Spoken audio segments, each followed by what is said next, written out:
Dale digs down under. I'm digging down under me shed. I'm on to getting all the formwork back together now. I've got most of it all sorted. I've got the ground boards all sorted out. What I've got to do is put some concrete bolts through there, stop any of that shear force so it can't come inwards. And along that side where the concrete is, and along that side underneath the ladder. So the concrete looks absolutely atrocious, but it doesn't matter because it's never going to be seen in the future. It's all going to be buried underneath more concrete. But it's going to do the trick to hold all of those bolts in place that I want to put in. And then what I'll do is do all these little infill pieces and stuff like that. But before I can get any of that stuff done, what I've got to do is level up this back wall. So I grabbed the jack out of the car and started winding this one up. She's about to fall over. Chucked a brace in there to lock it up. And then I'll go and grab the level and I'll check across there. I think I've actually jacked it up almost enough.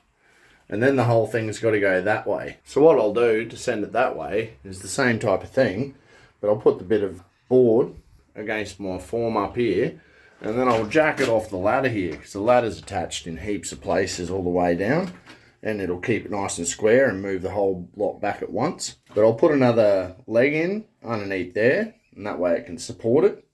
And as I wind it, we'll try and just take the weight a little bit, so it's not breaking those legs off.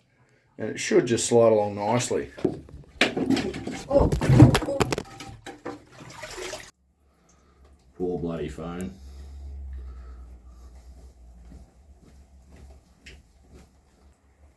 I don't know what it is with these two phones, but they seem to be attracted to the bloody water, don't they? Oh, I can't believe my luck. Alright, everything's disconnected along this wall. It should just move.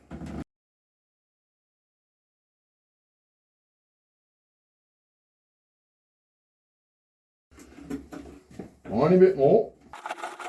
It was spot on there. Beautiful. Now that wall will come in. That should be really close to level. Then I can pull this wall that way. Should be spot on.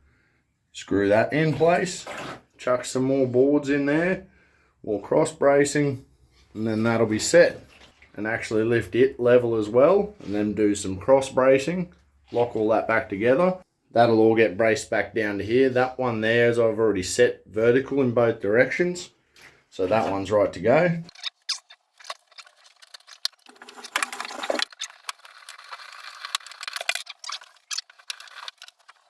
That's got that wall jacked up. When I release that beam off of the wall, the actual roof, she popped down just a little bit. So the next step's going to be get that jack out of there.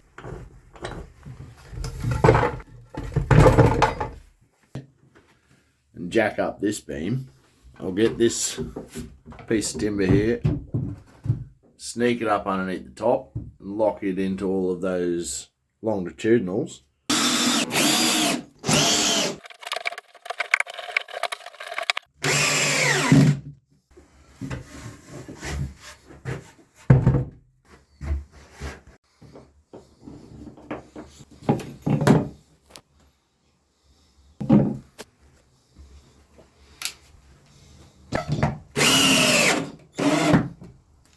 Once that's done, I'm going to have to cut these 90mm boards down here. I'll cut them in line with that 1200 mark, and then I'll cut the form ply in line with that 1 meter mark.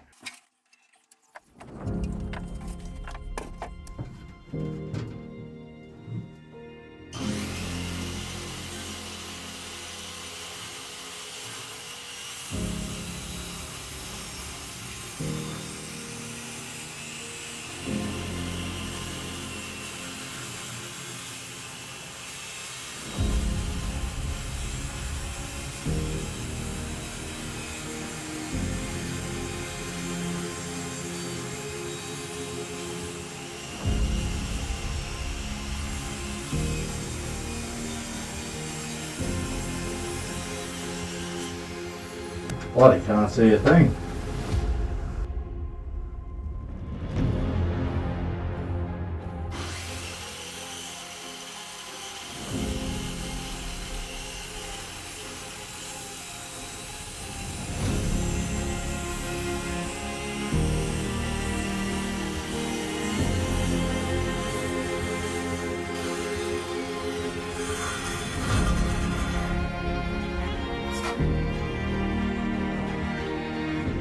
Yep, that's definitely dangerous.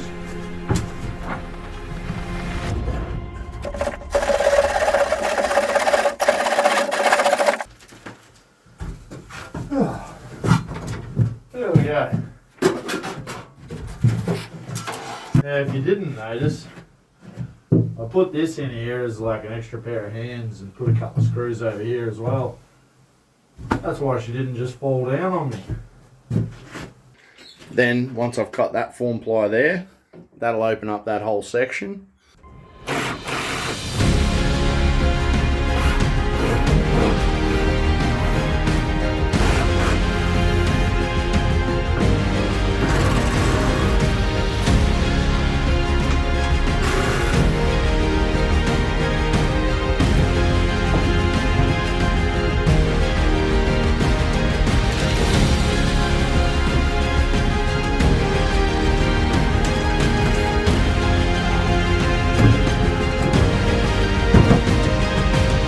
Screw got me. Then I've got to build a little bit of a ladder platform here. For the floor, I'm actually going to cover over the concrete and I'm going to fix up these boards. I've got to do a little bit of a change around. I'm going to push that one over and get rid of these chocks and pin that bottom board back to it again so I can connect my form ply up. That'll cover over that section. Then I'll spin this board around, I'll run it across the middle. And then I'll put a form ply sheet down over this whole area and then hinge a flap down into the sump. So if I ever have to service it, I can still get to that.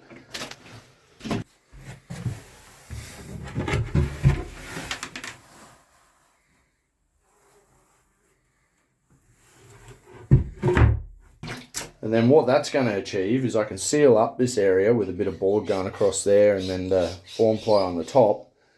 And as I drop the dirt down off the wall, I can have my bucket set up and everything can fall in. I can hose all the area off and I can scrub it out and do whatever I need to do. And I'm not putting too much stuff down underneath because if I'm having to constantly clean that off, I'm going to end up with more and more stuff in my sump and it'll just cause more work. So I think by putting a floor in here, it'll alleviate all that. And it should actually help to keep the dirt dry as it falls out because it won't fall onto a wet floor. Jeez, I'm telling you it's bloody everything here, but there's a lot involved.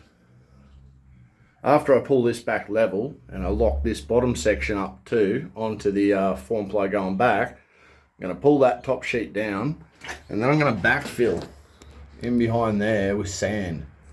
So there's a big gap. I'll chuck you in there, I can't even look. Big gap down inside there, and you want to make sure that you've filled in all of your gaps. You can see there's a gap behind that board. I'll do the same thing here. I'll open up a slot because I'll drop down this board here onto that other one. That'll leave me an opening here to put the sand in. So that was a bit bloody long-winded, but got to the point, and I think you should all get it with what I've let you know there. Show you what it's looking like after I've filled in all of these patches. I think you should all be quite impressed with what I achieve.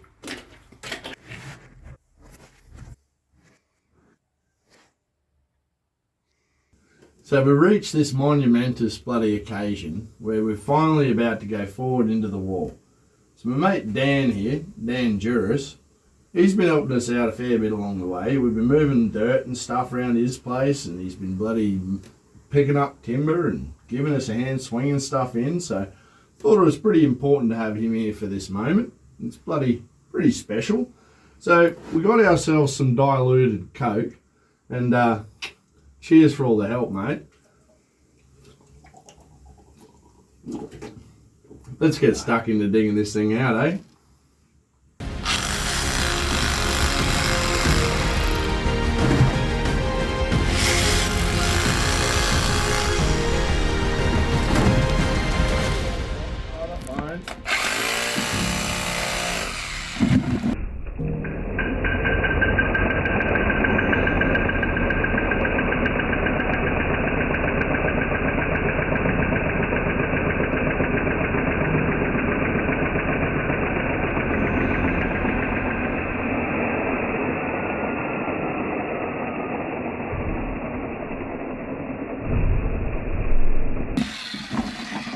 That's bloody fun, eh?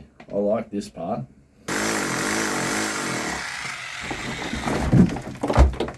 Oh, bloody hell.